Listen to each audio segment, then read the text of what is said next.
വിശുദ്ധ മത്തായിയുടെ സുവിശേഷം 16-ാം അധ്യായം 13-ാം വാക്യം. യേശു കേസറിയ ഫിലിപ്പി പ്രദേശത്ത് എത്തിയപ്പോൾ ശിഷ്യന്മാരോട് ചോദിച്ചു, മനുഷ്യപുത്രൻ ആരാണെന്നാണ് നിങ്ങൾ പറയുന്നത്? മനുഷ്യപുത്രൻ ആരാണെന്നാണ് നിങ്ങൾ പറയുന്നത്? ഞാൻ ആരെന്നാണ് നിങ്ങൾ പറയുന്നത്? ഈശോയുടെ ഒരു സ്വാഭാവികമായ ചോദ്യമാണ്. നീ എൻ്റെ കൂടെ നടന്നിട്ട് കുറേ കാലമായല്ലോ. 12 ശിഷ്യന്മാർ ഞങ്ങളുടെ കൂടെ യാത്ര ചെയ്യുകയാണ്. എന്നെ മനസ്സിലാക്കുന്നു. ഉണ്ണുന്നതും ഉറക്കുന്നതും എല്ലാം എൻ്റെ കൂടെ. എൻ്റെ ജീവിതാനുഭവങ്ങളെല്ലാം എന്നോട് ചേർന്ന് നീ പങ്കുവെക്കുന്നു.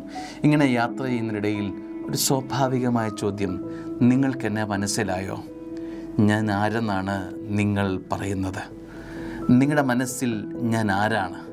ഈ ഒരു സ്വാഭാവികമായ ചോദ്യം ഒരു ക്രിസ്തു ശിഷ്യനോട് ക്രിസ്തു ഈ പ്രഭാതത്തിൽ ചോദിക്കുകയാണ്. പ്രിയ മകനെ, മകളെ, ഞാൻ നിനക്ക് ആരാണ്? പറ, നിൻ്റെ അഭിപ്രായം എന്താ? ഈശോ നിനക്ക് ആരാ മകനെ, പ്രിയ മകളെ?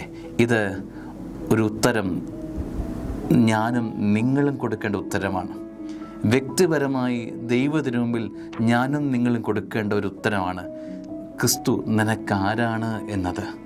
ക്രിസ്തു നിനക്ക് ആരാന്നുള്ള ഒരു സ്വകാര്യമായ ഉത്തരം നിനക്ക് കണ്ടെത്താനുള്ള ഒരു ദിനം ആയി മാറട്ടെ. ഈ ദിവസം ഇങ്ങനെ ഞാൻ കടന്നുവിടും, അടുത്ത ദിവസവും കടന്നു പോകും.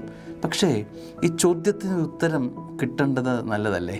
ക്രിസ്തു നിന്നെ നിർത്തി, പ്രിയ മകനെ, പ്രിയ മകളെ, നീ പറ, ഞാൻ നിനക്ക് ആരാ? അങ്ങനെ ചോദ്യം ചോദിക്കുമ്പം ഉത്തരമില്ലാതെ പകച്ചു നിൽക്കുന്ന ഒരനുഭവം നിനക്കുണ്ടാകാൻ പാടില്ല. നീ ഉത്തരം പറയണം. നീ ഇത്രയും സ്നേഹം സ്വർഗത്തിൻ്റെ വാങ്ങിയ മകനല്ലേ, മകളല്ലേ? ഇത്രയും നിന്നെ ദൈവം ചേർത്ത് പിടിച്ചതല്ലേ? ഔദാര്യത്തോടും സ്നേഹത്തോടും നിൻ്റെ ജീവിതത്തിൽ സ്വർഗം ഒരുപാട് ഇടപെട്ടിട്ടില്ലേ? ഇനി നീ പറ, ഞാൻ നിനക്ക് ആരാണ്? ആമേൻ.